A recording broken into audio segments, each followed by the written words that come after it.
morning, guys. This is Coconut. How are you doing? I'm doing well. Happy New Year. Okay. So Trump has left the building, and a lot of you guys are so excited, and I hope you get everything you want in this upcoming political season. So let's look a little bit at Trump's departure and some things I've always found interesting about this man. So, he issued some last minute pardons, y'all. So we have now freed Lil Wayne and Kodak Black, Kwame Kilpatrick, which you know what? I kind of agree with that pardon because, basically he got locked up for doing what all the other people do anyway. But, when you are a certain hue, you can't do what the others do. They'll let you do it for a little while, and then they're going to make a mockery of you. So he also, I believe, pardoned his cronies, like Bannon, who was part of this massive movement to defraud people from that whole build the wall thing or something. So basically, he used his presidential pardon power to get off a lot of criminals that he has in his pockets. And a lot of people lobby for their people to be pardoned by donating money to people who have the ear of President Trump, okay? And if you are in on the inside and you know someone that knows someone and you pay the right amount of money, you too can be free. Anyway, good people, I'm not going to rehash the past, okay? I know that a lot of people hate Donald Trump. I know that he has now been blamed for the massacre that occurred on the Capitol steps recently. I know he is blamed for this outbreak of COVID related deaths. I know people hate this man with a passion, but I don't want to talk about that because I'm sure all of you by now has been flooded with that information and you're ready for a new horizon. But I want to give you a little twist. There is a book or a series of books, well, 2 books, okay? The books were written in 1889 and 1893 by an American author and a lawyer, and his name is Ingersoll Lockwood. So, when we talk about decoding, you always break down the names, the dates, and everything, okay? Which I'm not going to do in this video, but I encourage you to do it so you can have a deeper picture. And the reason why we're talking about this author is because he wrote some books, basically, that is called, Travels and Adventures of Little Baron Trump and Baron Trump's Marvelous Underground Journey, okay? And basically, it's the story of a little boy who goes on adventures, okay? And he discovers underground civilizations. He offends the local natives, and he gets into all of these entanglements until he gets back home and arrives at Castle Trump, okay? And so for a few pennies, you can actually go and look at these books and, read up on it and tell me what you think about it. A lot of people are saying these books were sort of like a time travel capsule, as if the author was in on a secret and he wrote about President Trump, because as you know, President Trump's son is called Barron.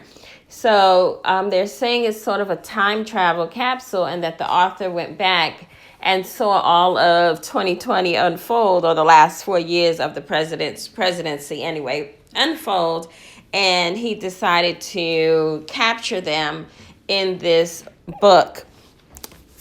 Anyway, in this last conspiracy about President Trump, I leave you with this thought, that there is a book called 1900 or The Last President, okay? These are real books. And in the book, there is a boy called Baron Trump who finds a secret portal and time travels. And there are some really fascinating connections between this book and President Donald Trump's presidency, okay? Including the fact that there is a like a family motto, which Trump is told of, and it says the pathway to glory is strewn with pitfalls and danger.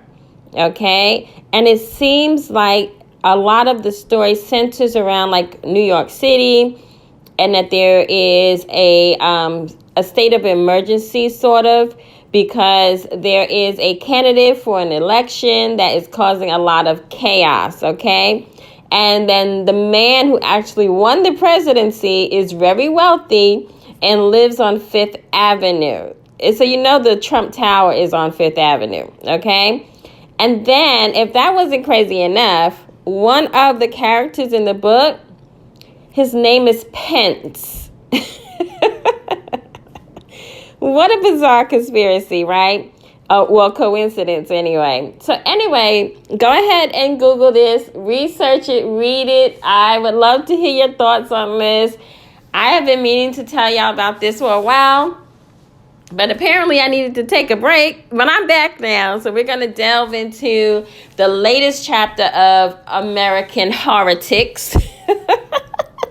So anyway, good people, the whole conspiracy behind the book is basically the title alluding to the fact that Donald Trump was the last American president, and that going forward, America will no longer be a democracy with a president.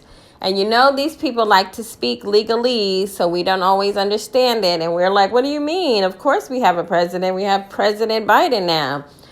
So it's going to be interesting to see the wordplay here and how it's played out. It's going to be interesting to see over the next 4 to 8 years how American policy plays out. We know that they speak in code. We don't always know how to decode it. But believe me, I don't believe for 1 second that this is a coincidence at all. We do know they have an agenda to make this world a one world society, a one people, one money, one goal, sort of like automating the whole society, right? So that we are all like little robots. And in some way, that is why they keep injecting us with foreign articles, because then we're easier to control that way. And we are like little robots in that sense then, because they can encode and inscribe into the vaccinations what they want us and how they want us to be. So it's all interesting. Of course, none of this can be proven. You know, I'm just putting on my tinfoil tiara for a little bit and sharing with you, the great American public, some of my views. Anyway, good people, we'll be back with more conspiracies and tantalizing subjects to ponder upon. As always, most of this may not mean much because, you know, I just want you to live your best life anyway, anyhow, any day. But it doesn't hurt to be informed, does it? So in my description link, I'm going to leave a list of my businesses. You know, if you want to purchase some stock, you can get free stock if you sign up with my Robinhood link. And, you know, if you ever want a consultation, feel free to email me. I'm going to leave the links for my daughter's channel, for her businesses. She's always starting something new. I love to support them. And I think that's everything I have to say for today. I know I still have to consider starting the podcast so I can talk a little more openly and freely about these subjects, because YouTube really does hate on us if we try to discuss anything outside of probably shaking booty. Ain't nothing wrong with shaking a little booty every now and again. I'm just saying, you know, they punish us. Okay, y'all, that's my time for today. Forward to decoding some of this inauguration, which should be fun, and decoding all of the new president's quirks and fallacies. And we'll get into a little bit about why some of us more hued people seem to love the Democratic Party and all of its nonsense. So, I don't go either way for either side. I see them both as the same vibration. I always tell y'all that. And I know a lot of people choose to just vote for the lesser evil, and that's certainly your choice. Just make an informed choice, no matter what you do. As always, with everything, right?